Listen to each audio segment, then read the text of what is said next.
sale temps pour les divinités. Neptune remplacé par une simple prophétesse, une sibylle. Loin d'être congédié, le dieu de la mer part s'exposer en Normandie. Honnêtement, il n'y a pas de fragilité particulière.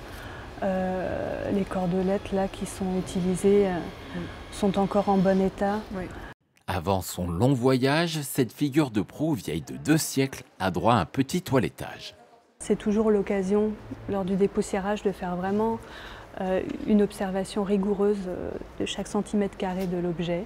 Et à ce moment-là, on vérifie vraiment les assemblages anciens, tout ce qui a pu être fait par le passé. C'est l'occasion aussi de faire un constat d'état initial.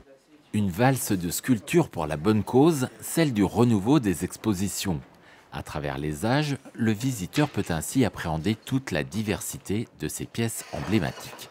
À l'origine, on avait des figures de proue sous Louis XIV, par exemple, qui représentaient des figures totalement en pied. Donc on avait vraiment le corps entier de la figure de proue.